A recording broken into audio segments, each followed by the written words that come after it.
Welcome along, my aspiring ally, and thank you for joining me on this most recent episode of the Speaking of Inclusion podcast. Now, today I am joined by Esi Hardy, and Esi is the founder of Celebrating Disability, which is a disability inclusion business where they support organisations to develop inclusive cultures where disabled employees and applicants can thrive and have equitable experiences. Now, no surprises, our conversation today focused all around disability inclusion, and Essie shares with us a really personal story about her own experiences of just trying to book and go on her holiday. So we kick off with that story, and I thought it was a really insightful example of lived experience from a person with a disability. Essie also talks to us a lot about reasonable adjustments and adjustments in general within the workplace. She gives a really great explanation of the models of disability from a social, medical, and charitable perspective. So I think that is definitely something for you to be listening out to. We also talked about weathering, which was a phrase that I hadn't heard before, but it absolutely rang true once Essie started describing how it works and what it is as a concept. So I'll let you figure that out too as we go through the conversation. And I hate to break it to you, but the absolutely fantastic little nugget that Essie left us with at the end is complete gold. So please do make sure that you do listen to the end of the conversation where Essie shares with us one key takeaway that she didn't want anyone to not miss. And it is as a result of reading a book by Mary Turner Thompson around psychopathy. The link feels like it's tenuous, but trust me, it is not. It's a brilliant and genius move. So please listen to this all the way to the end just to get her key takeaway because it's fantastic. So without further ado, please sit back, relax, and get comfortable in whichever way works best for you. And please welcome Essie Hardy to the Speaking of Inclusion podcast.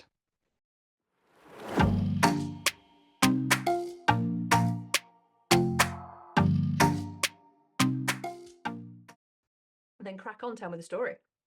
Okay, cool. So I'm going to Prague tomorrow morning. And when I called the airline, because when you have, they call it special assistance. When you have special assistance, you have to call and alert them to that special assistance at least 48 hours in advance of your trip.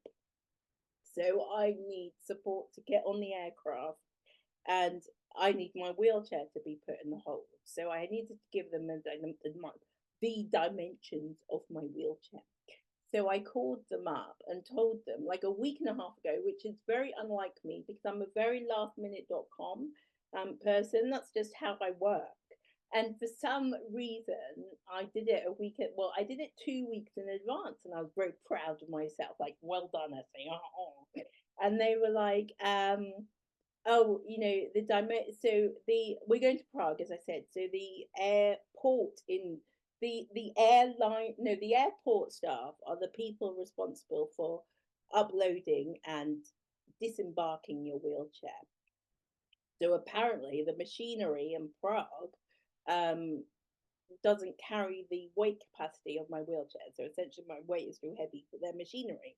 And I was like, well, this is why I called you 2 weeks in advance. So this is good. I have a backup plan. And my backup plan was to hire a wheelchair from this company I've used before. And I'm being very careful not to use any names in here. This company I've used before. And they were like, brilliant. So what we'll do is we'll email Prague and ask them if they can handle your wheelchair. And they'll get back to us within 7 days, sorry. So I thought in the interim, you know what, I'm just going to hire a wheelchair and then it'll be problem solved because the wheelchair I'll hire will be lighter anyway. And it's not my wheelchair, so I don't care if it gets broken type of thing. So I called up this company and said, right, need a wheelchair. It needs to be these stipulations because I'm taking it on the flight, blah blah blah. They said, oh yes, no, the wheelchair that you have in mind we've got in stock. When do you want it delivered? And I said Monday. The Monday just gone. Brilliant, excellent. Jobs are good. And I was like, well done, Essie. I'm so proud of Well, yourself. I just, yeah, I'm going to challenge. You were giving like smug, pre-planning vibes. Yeah. Nailed I was this. like, look Thank at you very me. much. I am the best at this planning shit. And so anyway, I mean, I still think I am the best. But anyway, so then what happened next? It's such a convoluted story. And then, oh yes, then the hire company called me back. Like no, they emailed me back 2 days later and said, "Oh, and this is at 5 o'clock in the evening. Like literally, they sent me the email at 5 p.m. So she obviously wrote the email and then was like, "Oh, I'm off for the night." Wrote the email and it said, "Oh, I've just spoken to my delivery manager. We don't have that wheelchair in stock. Sorry." And that was it. That was literally the email. So anyway, I waited till 9:05, give them a chance to get their tea and sit on their chairs. I called back and they were like, "Yeah, sorry, yeah," and like then didn't expand. And so I said, "So what we need to do is find a suitable alternative." And I used my best pal, ChatGPT, to scan their website. And ChatGPT came back and said there's no wheelchairs they have in stock that meet your requirements. And so I said, to be honest, this is what ChatGPT has told me. And the woman said, "Well, this isn't my responsibility. This is your responsibility. I don't know your need." And I said, "No, no, this is your responsibility because you've done this." Oh, here's your cat. You've done this. So, and she's like, "Well, I don't know your needs." I said, "Well, I'll tell you what I need. And then we can look together." And said, "The problem with your website is it's got no filter system. So it's not like I can filter for what I need." So she also looked with me and we couldn't find anything. And I said, "Okay, then I want to apply for a refund." And she's like, "Why?" And so I Why? explained why, exactly why. Because I And contacted you well in advance, told you everything I need, gave you my specifications. You told me that this was going to be okay. It yeah, is now not okay, yeah, and that is on you. exactly, exactly. So yeah, so I explained the why. And she said, "Right, we can't deal with it here. We have to give you the email address of customer services." And so I said, "Okay, that's fine. Give me the email address of customer services." So I waited and no email address came through. So the next day I called them back. And they said, "Oh, great news. We found your wheelchair." And I said, "Well, okay, brilliant." Um, so I reiterated when I was going on holiday, and they said they can deliver today, which is Wednesday, the 14th of May. And I said, "Well, I've got something in my calendar at 3 p.m. Can This you very exciting podcast, yes. exactly? Can you do it before that?" No, it's an all-day delivery. So I thought, you know what? I'm not going to even go into the fact that I am now having to change my plans because of your fuck up. I'd say, okay, that's fine. And then obviously I reached out to you. And then, oh, and then what happened next? Oh, yes. And then, so yesterday I was out at an event, so I couldn't check my calendar all day. So not my calendar, my emails all day. So today I checked my emails and I had an email from the delivery courier saying your delivery is coming. Check this to kind of tell us so we'll tell you what time we're coming to track your order. It's brilliant. I'll be able to know when it's coming so I can update Katie on what's going on. So I clicked on it and it said, the information you've asked for is not available for one of three reasons. One, the email is 30 days late. I thought, well, it's not that, obviously. Two, they've given, the sender has given the wrong postcode, or three, the wrong address. And so I thought, right, I'm going to call a stupid bloody company. What is wrong with these people? So I called up the company and I said this. And they were like, "Oh no, the delivery is tomorrow." And tomorrow is my holiday. So I'm Yeah, leaving at that's 8 not good. a.m. tomorrow morning. And I said, "Well, no, no." I was like, "No, no, no, no, no." And I felt, keep calm, Esi, because you have to be really reasonable. Because this is the type of company that will use whatever I say against me. So I have to be very, very clear in what I say. So I said, "No, my holiday is tomorrow. The delivery is today, and I have proof because the courier even says today. So that I will call you back." So anyway, I waited 45 minutes and then I thought, no, I'm not waiting any longer. I'm going to fix this myself. So I found myself a workaround and I called them back and I spoke to this other really, really nice lady. And I started explaining the situation to her, and she had no idea. So nothing had been put down in the notes and the CRM or anything. And so I don't know anything about this. And she was the only person ever who had called me who had been kind of apologetic and acknowledged that it was them that did something, not me. Yeah. And that this is a massive inconvenience, but you just wanted to go on holiday. Well, exactly, absolutely, absolutely.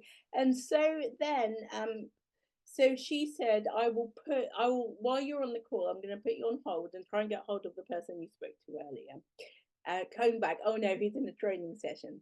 So he literally, Is he obviously, on an said inclusion that. training session? Is he getting some customer service skills? That's what my friend said. So I told my friend, she was like, probably getting help for what he can't do.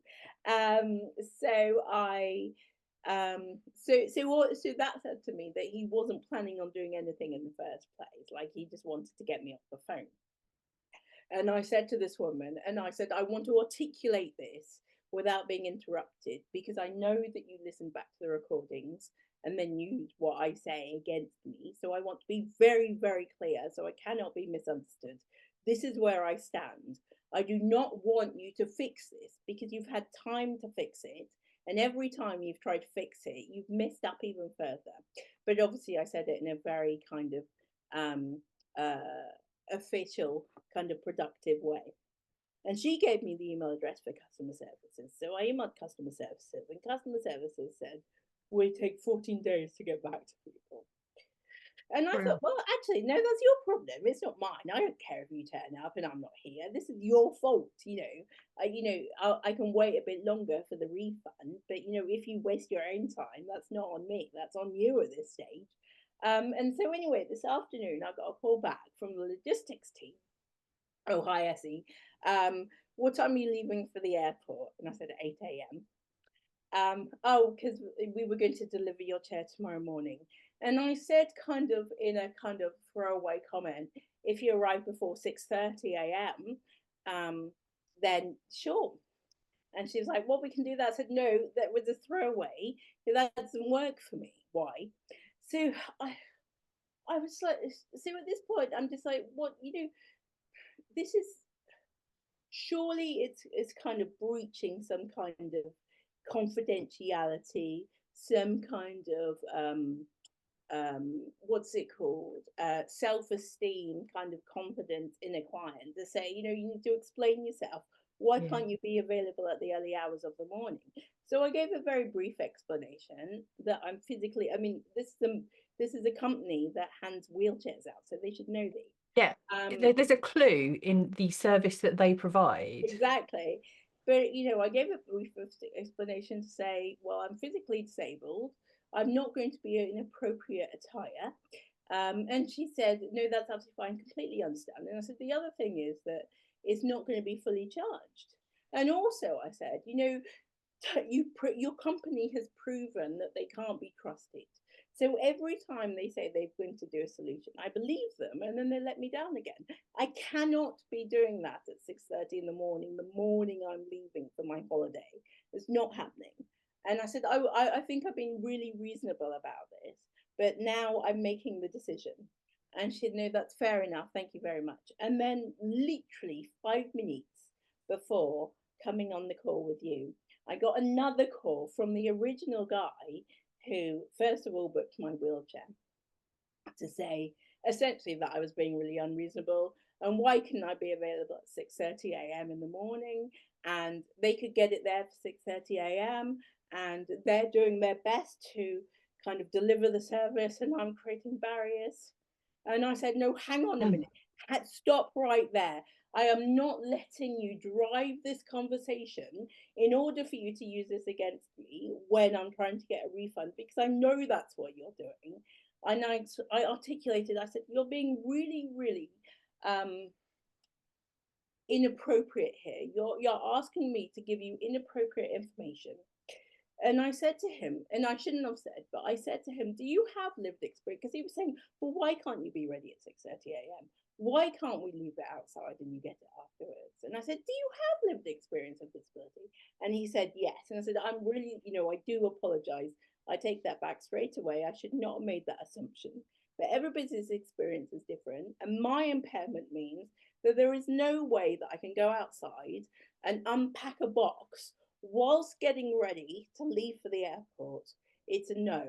And I said, I want you to be quiet so that I can leave here the reasons why this is inappropriate for me, so that you cannot say, oh, we tried and then she wouldn't let us. Yeah. And this is just one small window, isn't it, into your experience of trying to Yeah. deal with people that just don't get it. I mean, I say these days that hardly anything surprises me, but this genuinely has surprised me.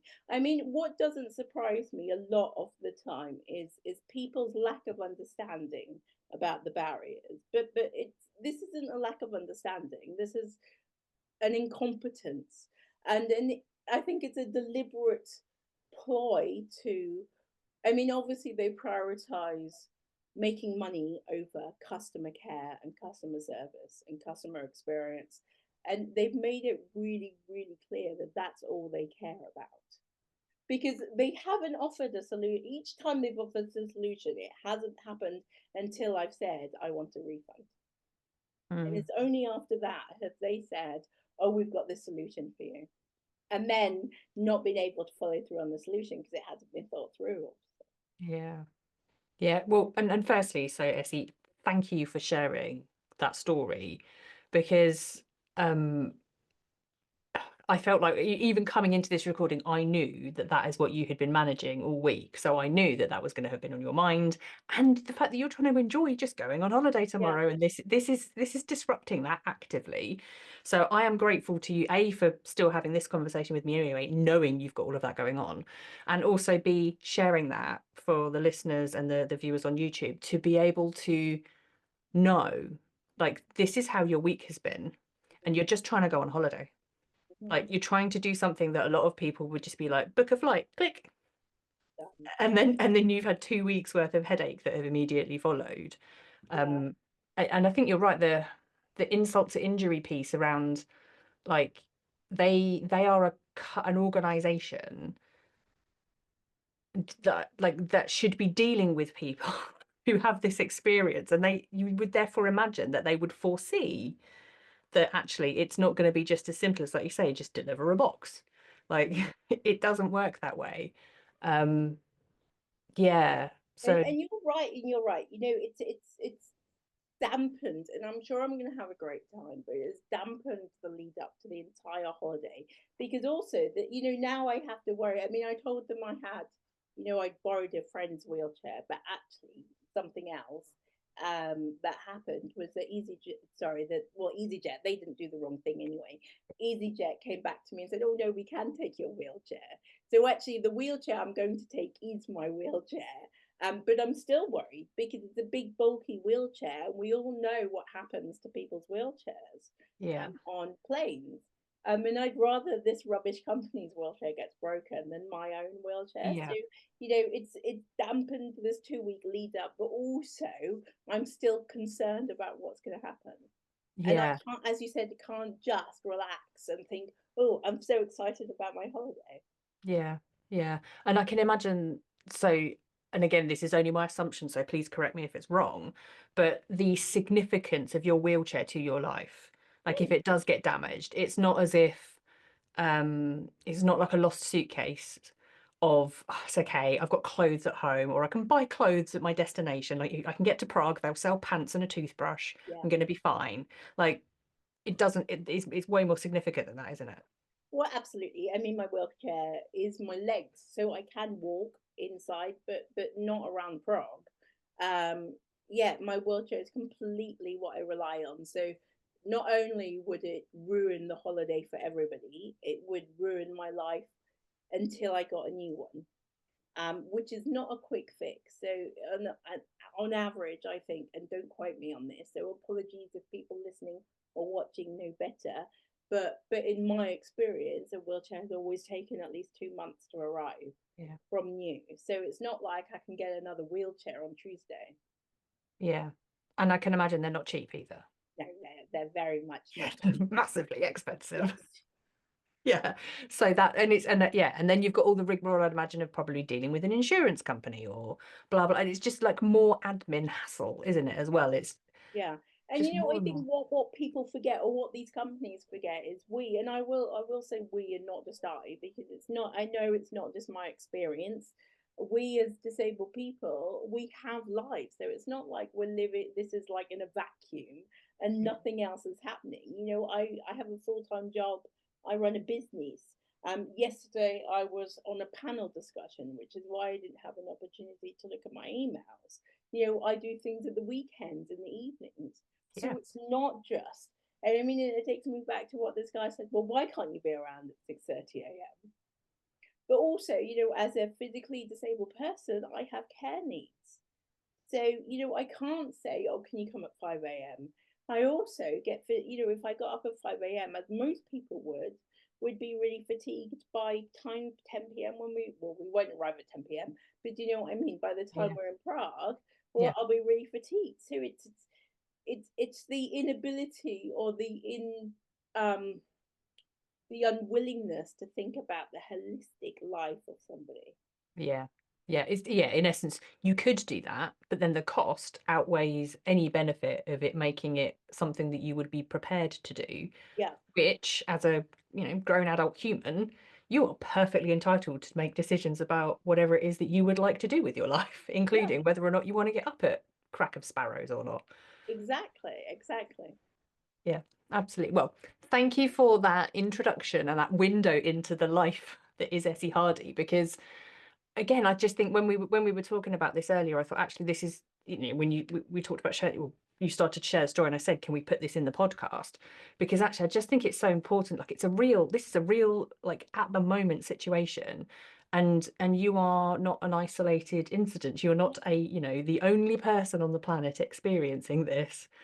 Um, it's just, I can imagine life as having extra stuff to deal with.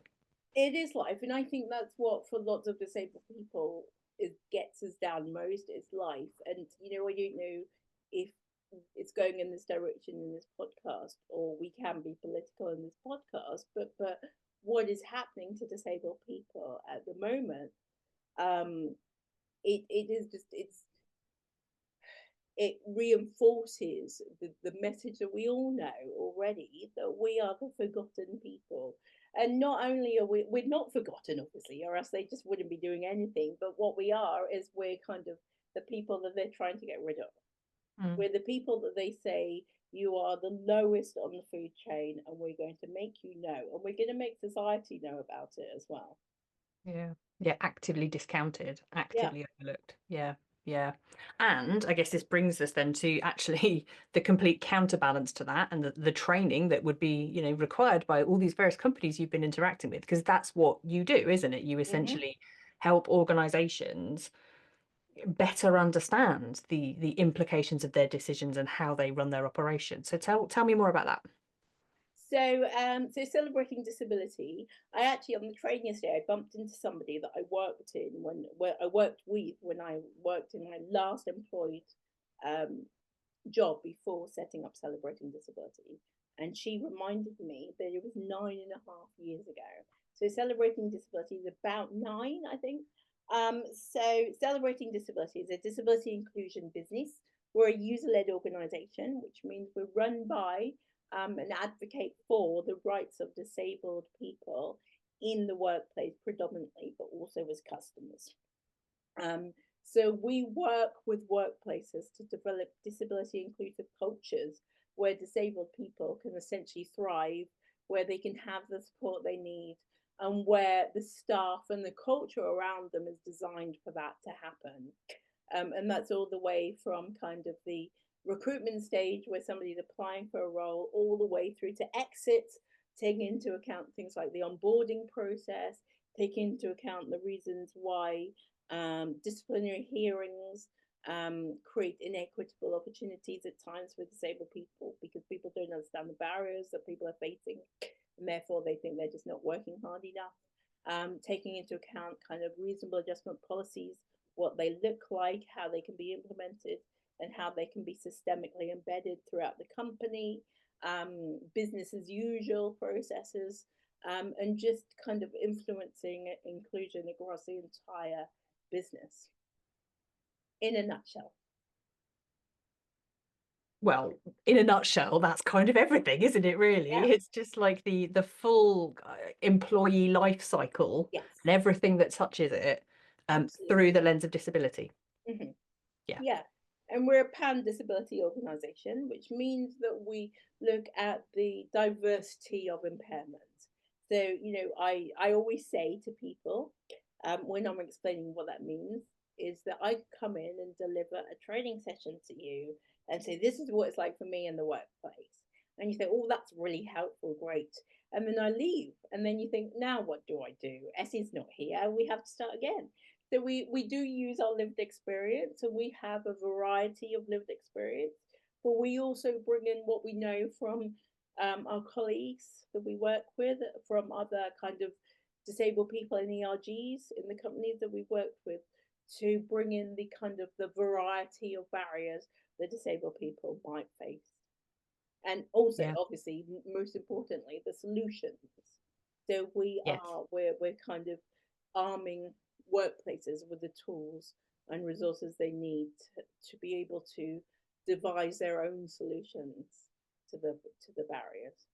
Yeah. Yeah. So what I'm hearing there is really helping people understand, I guess, how to better understand what the barriers are and how they're being created. Because I guess some of them are going to be typically made for absolutely no good reason and might be quite easy to overcome. It's just someone didn't realize Mm-hmm. something, whatever it might be. And you Absolutely. can just point to it and go, that. And people say, oh, change it.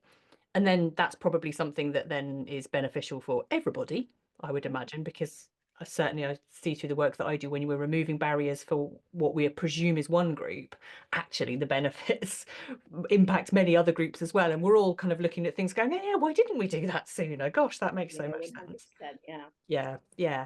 And then like you say, then also thinking more holistically about the solutions as well around not just those easy overlook fixes, but things that you can't foresee until someone with lived experience comes in and says, okay, but what about this? And it's like, oh yeah, we would never have thought of that. Mm-hmm.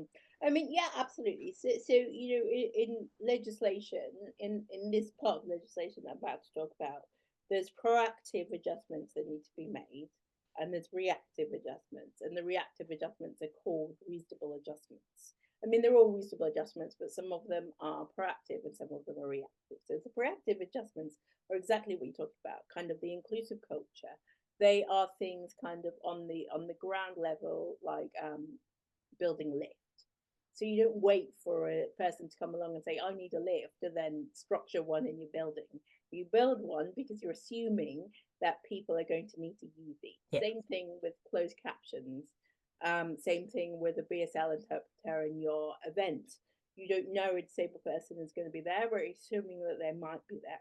And lots of other examples. yeah, And so those are the things that you can implement into your workplace that, as you say, supports everybody and also develops those behaviors that you want to emanate in a culture if you want it to be inclusive. I mean, if you don't do any of it. But we're talking to the people that do want to do it. yeah. I mean, if you don't, it's a really bad idea to do any of it. But yeah, and Yeah, then if you don't want it, don't pay you, essentially. exactly if you Don't don't invite me want along, it, don't give me any money. We're good. yeah, if you don't want it to get everybody to come into the office, make sure you give them really tight deadlines, be really mean to them, and threaten them that they don't do their work on time.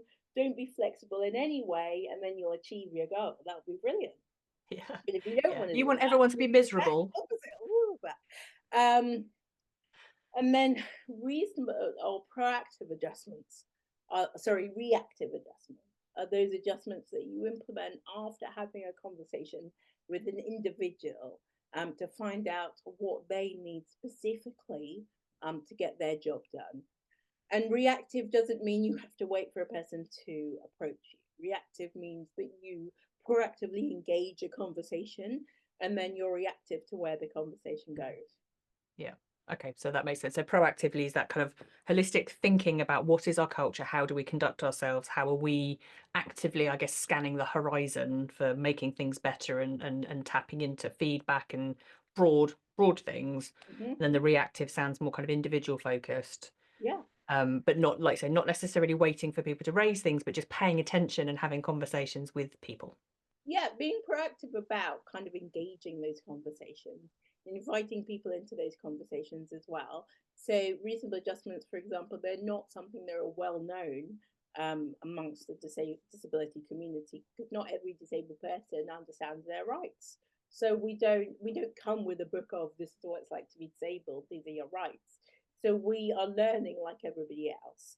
Um, so a manager or somebody that runs a team can be having these conversations with their entire team in the general, so they can be saying, did you know that we do these things to support you if you feel that you need support?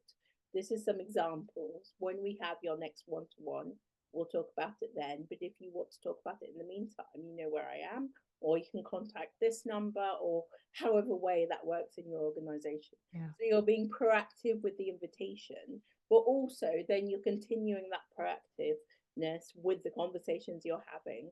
And then somebody might say, no, I don't want to hear about it. But somebody might, and that's absolutely fine. There's nothing wrong with that. And then somebody might say, well, actually, that's really interesting. I'd love to explore that a bit more. And it might Mm. be that somebody acquires a disability. So maybe, over the holidays, they've been diagnosed or something. So they come back into the workplace. And because their manager and because the workplace has been constantly talking about these things, they feel safe to approach a manager and say, actually, I know I didn't need to talk about that last year, but actually, I need to have a conversation now. Mm.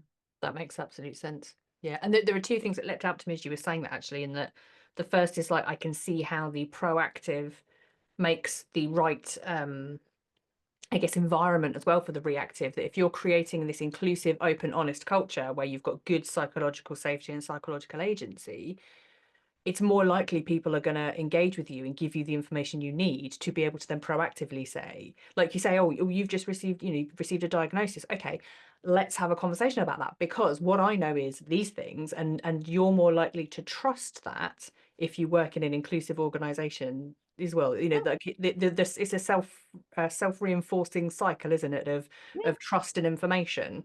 absolutely, Yeah. absolutely. One of the things that people ask so often, and it's always one of the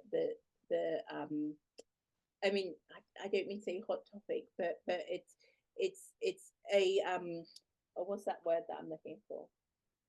Um, Many companies struggle with this.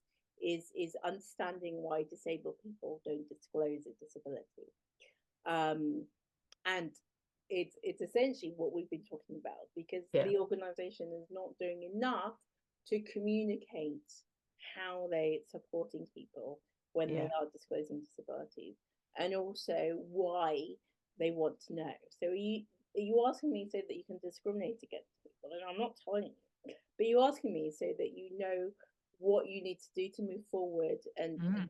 further achieve, then that's great. I will be open Yeah. with you. Yeah, because let's face it, who is about to volunteer information to their organisation on anything if it is going to be used against them and get them labelled as a problem or Exactly. something? Nobody's going to put their hand up like, "Oh, me, please. I'd like to have all of the stigma that's going to come with your judgment. Thanks." Like, Yeah, we're not having that. We're not here for that, are we? absolutely. I mean, taking it back to my experience that I shared right at the beginning, I didn't want to be. I tried really hard for a while to not have to pull the trigger on asking for a refund, because I know that this is a company or similar company that I'm going to have to rely on in the future. And now I've got a red mark against my name, or a black mark against my name. But it's the same in the workplace. Disabled people, we don't want to. We just want to get on with our job. So, if we think, oh God, I've got to say this, oh my God, then there's going to be a black mark. And then the next time they're going to turn me up for the promotion. So it's the responsibility of the company to ensure that the disabled people know that that's not the case. Yeah. Yeah. And that will be very real for so many people as well, that feeling of, oh, I just don't want to say this, because then, and like you were saying, that, and then will I be believed, or will I have to then prove something like the questions you were being asked? But well, why can't you come and collect that? Be available for this at 6:30 in the morning. Why can't you do that? Like, no, just believe me that I can't. Like, I've Yeah, told you I can't. I'm a grown up. I get to decide. That's my point. Like, why do I need to justify it to you? And I yeah. think that will probably be, I can imagine, a fear, because nobody wants to feel like we're gonna share something that we're maybe unsure of to then have to double down and justify it, or or whatever. Absolutely. And you know what? Actually, on that, I've just realized that it's given me an insight into something that I haven't had an insight into before. So thank you, horrible company. Mhm. So I have a visible impairment. I'm physically disabled. I've got cerebral palsy. It's very clear that I'm disabled when somebody is in my presence. And the minute, because I'm a wheelchair user, I never have to explain myself. And that is one of the privileges about having a visible disability.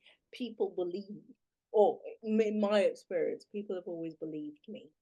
Um, and my colleagues who have invisible disabilities and people that I know that have invisible disabilities, one other thing they always say is that thing about that onus is on them to prove that they're disabled.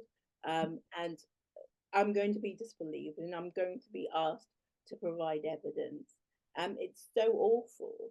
And intellectually, I've always known how awful that is, but I've just experienced it for myself, and it's really awful because it's flabbergasting. It's like, well, what? Yeah, I don't understand why you don't understand.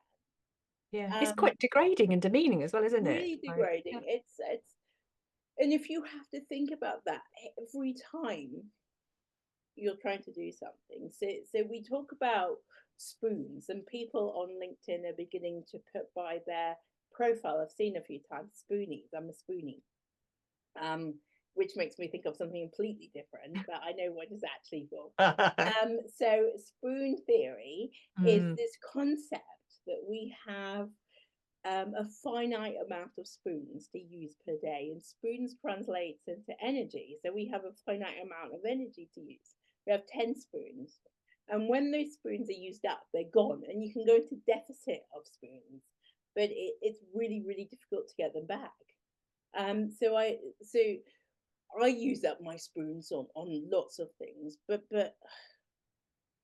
using up your spoons on being worried that the real expectation of you having to explain that you need support is another way that people just get so drained and so fatigued. yeah. Yeah, absolutely. And thank you for bringing that in, because I think that's really important, like understanding just the additional burden. Um, and this kind of spans various different, I guess, identities in terms Mm, of various disabilities and neurodivergences. And it's just that anything that is outside of that very small box, that we're all supposed to fit in, certainly from a workplace lens, anything outside of that, the additional energetic labor and emotional labor, like it's just more spoons. It is more, completely agree. yeah. Yeah.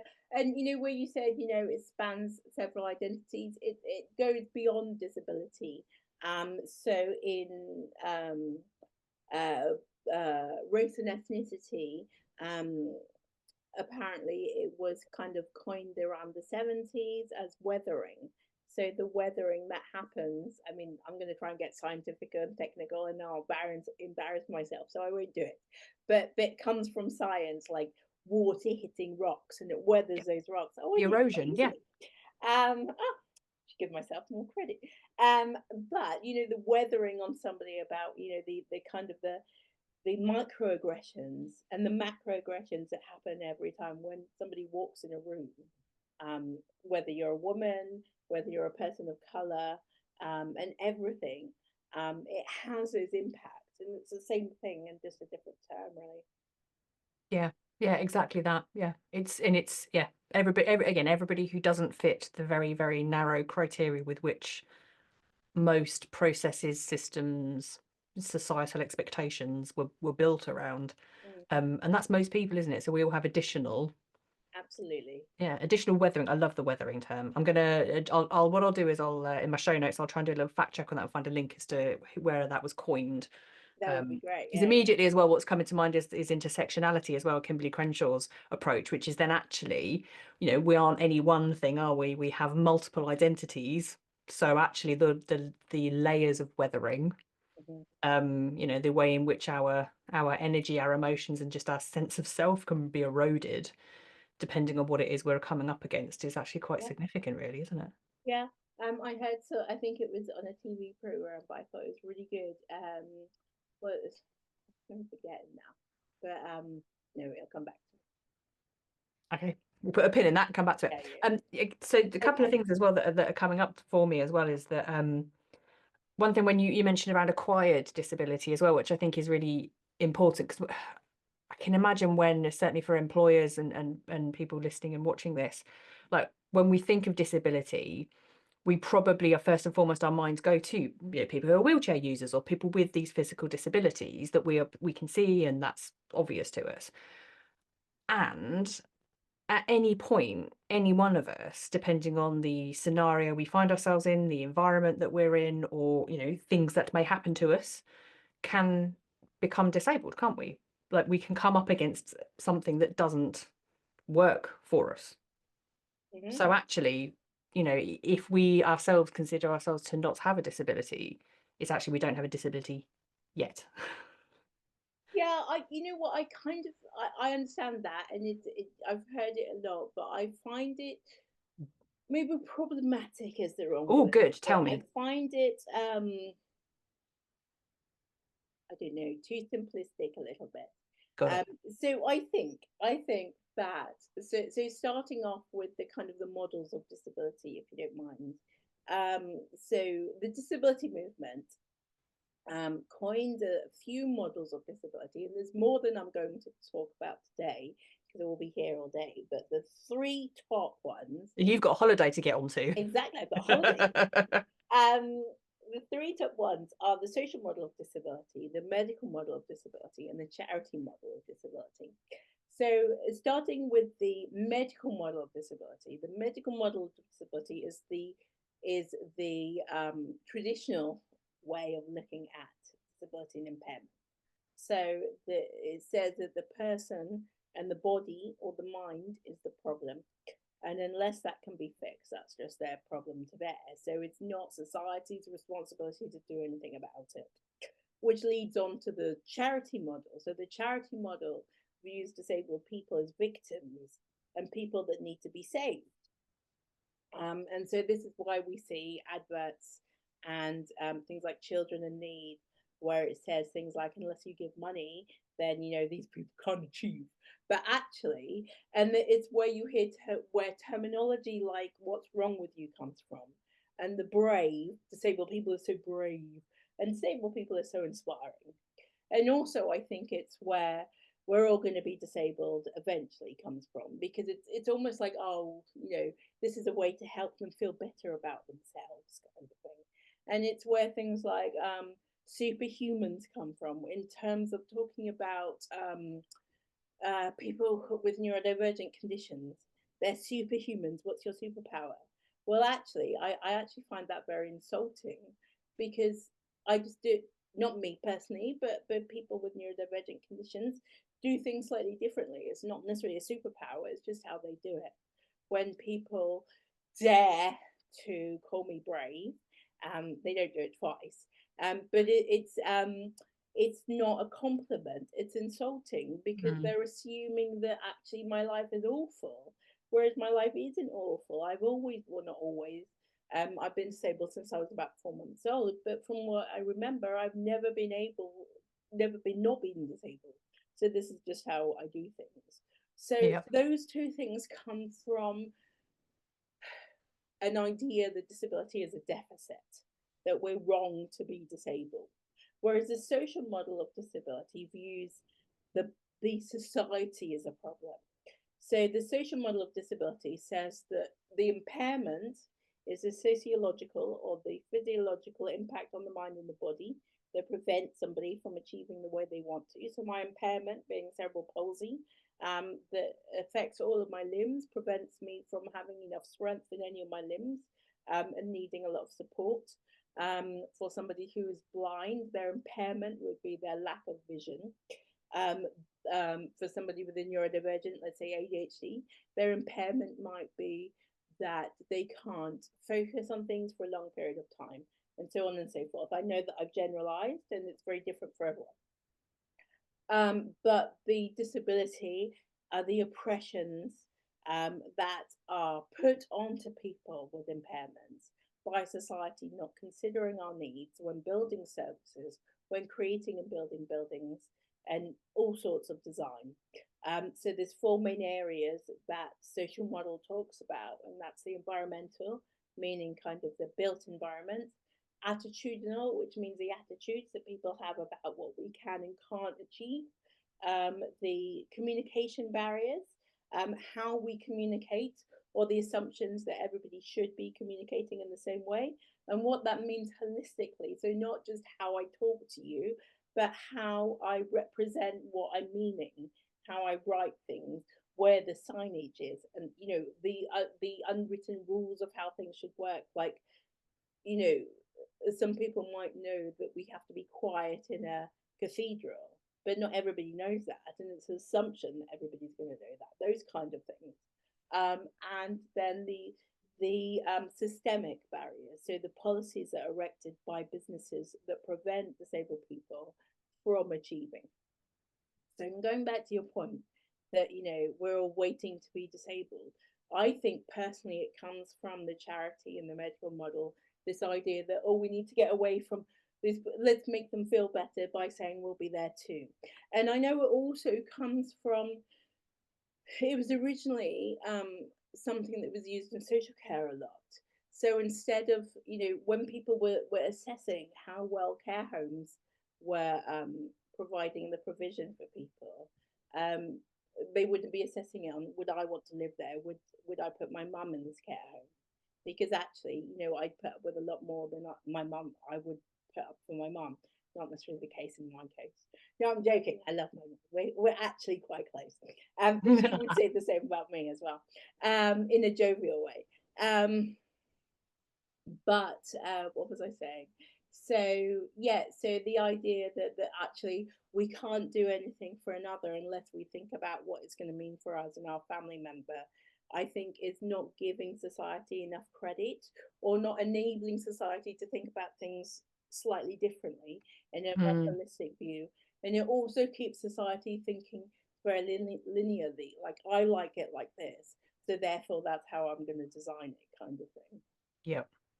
Yeah. Okay. No, thank you for all of that clarity. And I think that if there is nothing else that anyone takes away from it, that is insight in and of itself, isn't it? Is actually how are we viewing? And I love so you said that it was the environment, the attitude, the communication, and the systemic. Yep.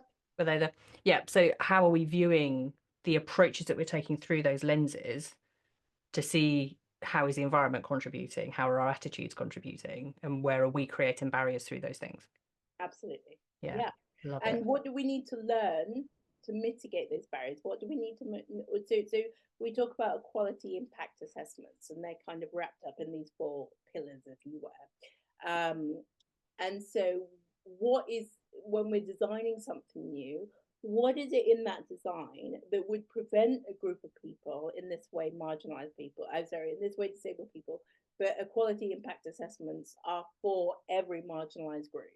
So you think about what are creating the barriers for every group, obviously different ones.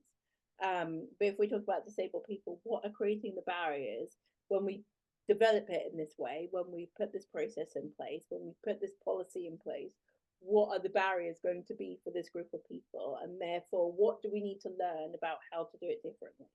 And that's Mm, not all kind of insular thinking. So it's not like a group of people sitting there in their round tables with their heads down, thinking for themselves, thinking, oh my God, I don't know how to come up with this answer, I'll just make it up. It's about co-producing with the people that know best. So people with lived experience. yeah, yeah, yeah. Get information like and I think that's possibly where a lot of certainly I see again working with kind of leadership and HR teams specifically, I see people going a bit awry, which is they don't have a perspective of it, so they try to create it, but you are limited by your own frame of reference. Like Absolutely. you can only imagine things that you can imagine.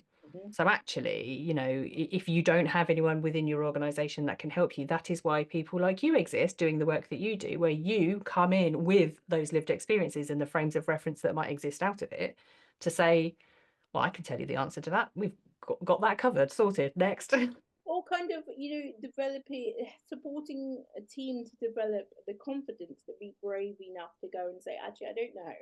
Let me Yeah. ask the question. So I'm not saying that celebrating disability will come in and know all the answers, but what we can do is we can provide you with the tools to know how to find the answers and also Mm, help you with the solutions. But we're never going to say, oh, we know everything about everything. yeah. So to ask better questions. Yeah, to ask better questions and to feel confident that you can say, I don't quite know, but I know what to do to find out. Yeah, absolutely. Okay, that's awesome.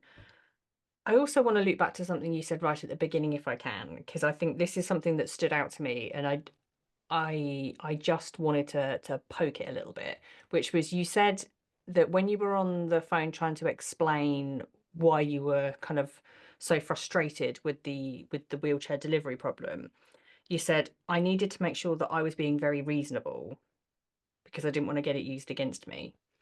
So how does that play out then? What, because this is something I find that usually when we have any sort of marginalized identity characteristic, we get our guard goes up, doesn't it? Mm. And we have to be very careful, very specific about how we word things and how we position things. So how does that what did that mean when you said that?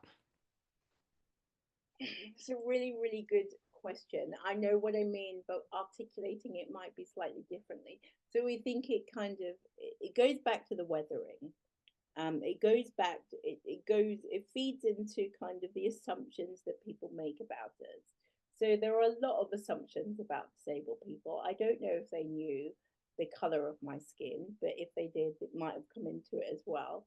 I'm also a woman, so probably that came into it. So all of these stereotypes of what it means to be a disabled person of color who is a woman would have, and I say this with quite confidence in this case, not across the board, but in this particular case because of my dealings with them. And I did have a similar experience last year, which now that I've had this experience, just kind of solidifies that I knew, I was right to think what I thought at the time, although I didn't say anything. Mm, Um, they obviously built up kind of this character in the head of who I was. I knew my goal, my preferred outcome now is to get a refund, but I knew the only way to reach that goal is to do everything I can to be assertive, clear, and precise, and not let them railroad me. Because actually, I left a message from my friend ranting about this earlier, and she said, "Oh my God, you're being gaslighted, or they're trying to gaslight you." And I said, "Oh my God, you are so right."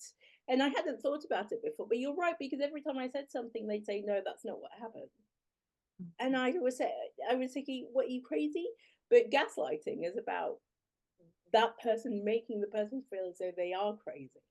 And it was because luckily I'm confident enough to know that I know what I said.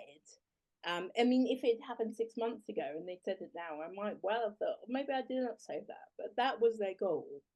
And I knew because of what happened last year. And the only reason I got what I needed from them is because I forced them to go back over the recording. And what they did was they took a part of the recording that worked for them and cut the rest. And I said, no, no, if you go back and listen to literally another 30 seconds, and they did and realized. So I know what their wow. game is. And that comes with experience. And that's really sad that I have that experience to draw upon to make my outcome work for me. Um, but yeah, I think it's it's wrapped up in kind of the experience of the oppressions of my intersectionality. Um, and it's really hard. I don't really know um, very much about which one is the leading oppression because I always lead with the disability, but it could equally be the fact that I'm a woman and I'm in quotes, hysterical, that kind of thing. So because I thought, they're going to use the in quotes hysteria against me, I need to be really calm and considered in what I say. And not fly off the handle, and also not say you did this, but use the company Mm. name. This company has done this company said this, but then this is the outcome. So I was really, really careful about how I said what I said and what they let me say, as in, like, don't talk over me. I want to say this because I knew that it was being recorded. And when it comes down to it, I can say, listen to the recording. Mm.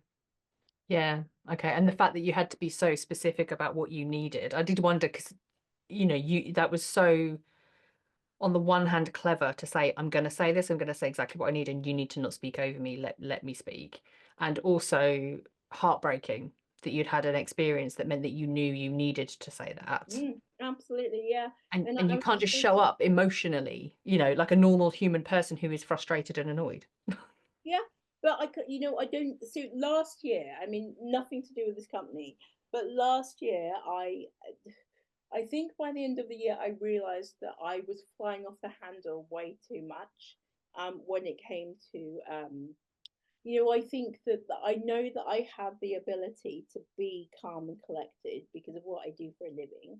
And sometimes, I love the businesses I work with, but sometimes what they say really frustrates me.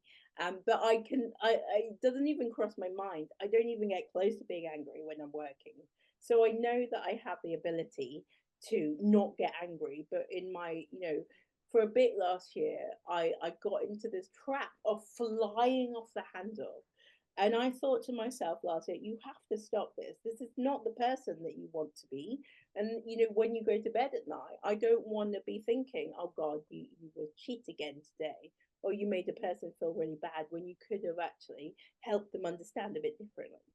So this year, so I made myself a New Year's resolution to stop doing that, to breathe, Mm. and going back to weathering, 5 months later, I've lost my temper twice.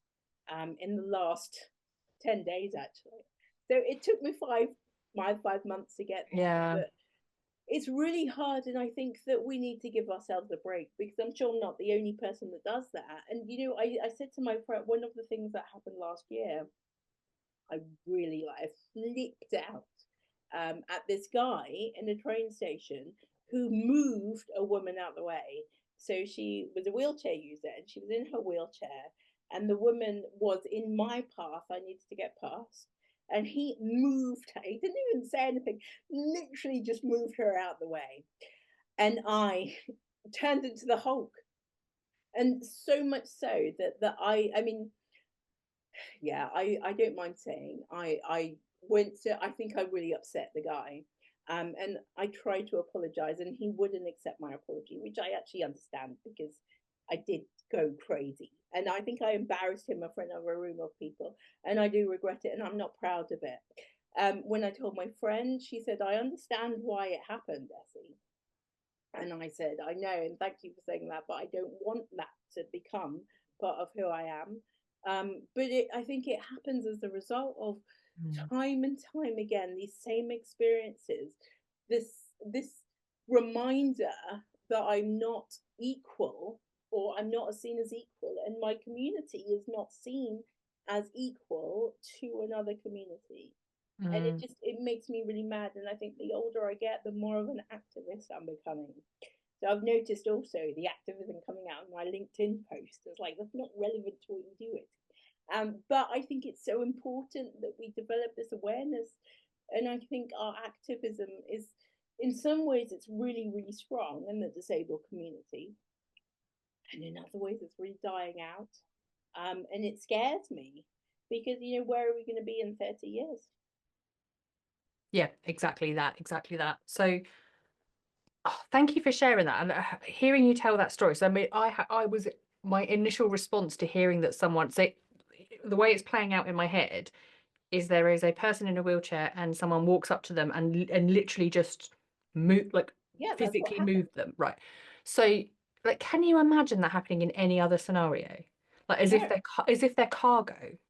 no. Like, it's the ultimate act of dehumanization. So yeah, I can understand why that would have been triggering for you for sure. But again, I guess, and I'm sure you talk about this a lot in the work that you do, but there's that difference, isn't there, between the intention and the impact. Mm. And from that person's perspective, obviously their intention would never to have been to dehumanize someone in that way, but Yeah, the no, I impact don't was that think they it was. did. I think it was genuine. I know that Essie needs to get her train. I know that we're running late. Therefore, I'm doing everything I can to help her. Yeah, And yeah. So it was just a yeah. And also then from your perspective though, your intention is like that cannot stand. That cannot go unnoticed. But yeah. the impact was that you, like you say, you hulked it. Help You it, properly went. help it. So Yeah, yeah, that's fair enough. But I guess that is, I think, a really great nugget for people to understand that actually, you can't we should not be in the habit of just touching other people without consent in any form. And and I have a friend of mine who is also a wheelchair user, and she says the amount of times when she needs help, like she'll just want someone to pass them her bag or something, and she'll be like, well, people will go into my bag looking for things for me. I'm like, no, I just need you to pass it to me. I can look in my own bag. yeah, Or talk to me, not to the people I'm with. Like, yeah, just that yeah, all these things. And she's like, I'm perfectly capable of doing the shit that I need to do. yeah. I just can't reach. Like, I mean, I completely agree with you, but I also understand because everybody is so different. So for me, I have to sometimes ask people to look in my bag because yeah, I have limited dexterity. And yeah, so but- maybe if they're drawing on that last experience, then they think, oh, yeah, he's another wheelchair user. And so I'm not yeah, saying it's true. right, but I understand how it happens.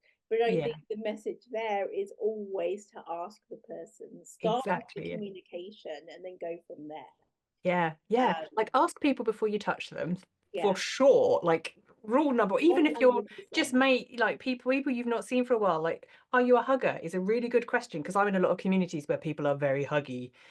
But you have to Absolutely. check. Like, when I meet Yeah, someone for the first time, absolutely. like, I I might was be hugging not a everybody else, but hugger. are Yeah, you a hug? Like, are you a hugger? Because a lot of people say no, thank you. yeah, Okay, and some people aren't handshakers.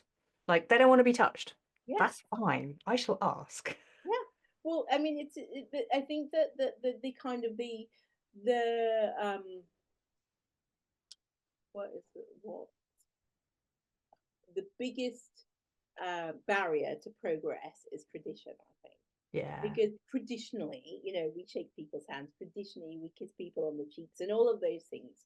And now we're saying we cut, before there's nothing wrong with doing that, but only if the person says that you can. Consent. And it's the biggest barrier, I think, to moving forward is helping people to understand that it's just about communication. Yeah. I love that. Love that a lot. Essie Hardy, if there was one thing that you would like people who have listened to this conversation so far or watched us to just take away, to lodge in their memory, or something new that you wanted to say that you haven't had a chance to say, what is the thing that you would like to leave them with? So, you might know because we're in the same mentoring group that I'm really into psychopaths this year. Did you know that? I did not. Tell Yeah. me more. So I'm really, and don't worry, audience. I'm not going to tell you to go out and do something psychopathic. So I'm really into You could psychopaths. ask, we might not consent. Yeah, exactly. Exactly. So this all started, and this is relevant to answering your question. This all started with I read a book at the end of last year, and it's a book by Mary Turner Thompson, and she writes about her own experience of being married to a psychopath, who obviously she didn't know he was a psychopath, and he was also a bigamist, which she obviously again didn't know. And then so she's written two books. The first one's called The Bigamist, and it's her experience of falling for him, what he did to manipulate her, all the way up until the point where she finally realized what was happening. And then so she was manipulated by him for 6 years. And then the second book is called The Psychopath. So The Psychopath is about how she got out of the relationship, and what she has learned as a result about herself, and about other victims of psychopaths. So she did, when she got out of it, she started researching all these other women who became his victim. And they've developed like an internal community amongst themselves of essentially the survivors of this guy. And then the book, kind of the last bit of the book, is about her learnings about psychopathy in general. And one of the things she says at the end of this book, she says that the way that psychopaths work is that unlike you and I, who would go into, and this is her kind of example, go into a bar and be knocked back by one person that we flirt with, and then our embarrassment of that experience stops us trying again for a while. Whereas a psychopath isn't embarrassed, and there's no consequences as far as a psychopath is concerned. So they will just get knocked back and then go on to the next person. But each time they do, they'll hone their skills and they'll get to know personality types. So they might go, and she was talking about a man and a woman. So they might go through 500 women, because to them it doesn't matter. They're just waiting to find their victim, essentially, to trap their victim. And they're honing those skills and those personality types as they go as to what to say. So my kind of motto that I'm living by this year is think like a psychopath. So obviously not go and kind of manipulate loads of people, but if there was no consequences, what could you achieve? If you weren't worried about what was going to happen, obviously in a positive way, and I think is really important, because I've started with psychopaths, to say that I'm not planning on robbing people or anything like that. Good to know. But it's about kind of what can I do if I take away the fear of if somebody says no. It's really helped me in my business. It's really helped me in my personal life. So that's what I'm going to leave people with. What would you do if there was no consequences? In terms of developing and advocating for disabled people, in terms of developing your workplace culture, what would you do if you could do anything and there was no consequences to getting it? I absolutely love that. What would you do if there were no consequences to getting it wrong? I love that so much. Esi Hardy, I can imagine from listening to this, there'll be people that will be thinking, she's brilliant. We would like more conversations. We want to get more content from you, and we want to learn how to think more like a psychopath, because that is, I love it. It's what a brilliant take. And as you started telling that story, I was like, I see where you're going. This is genius. So if people want to connect with you or kind of get more content from you, how can they find you? So, I'm not really a social media bunny. So I did a podcast the other day, and the person at the end of the podcast says, "Oh, you're on IG," and I was like, "What the hell is IG?" Apparently, it's Instagram. Is that I'm what the not kids are on. calling it these days? That's what the kids are calling it. Yeah, IG. No, I'm not. So I'm on LinkedIn. So you can search for my name, Esi Hardy, and also Celebrating Disability has a business page, Wow. Celebrating Disability, or you can look at our website, which is being redesigned at the moment. And it's going to have, when it's redesigned, it's going to have a learn section with lots of free resources to get you on your journey. Awesome. Thank you so much. I'll make sure that all of the links to those things are included in the show notes as well, so that people can easily access you. Essie Hardy, Celebrating Disabilities, thank you so much for joining us on the Speaking of Inclusion podcast today. It has been an absolute pleasure. Thank you for having me. I've really enjoyed it. Thanks, Katie.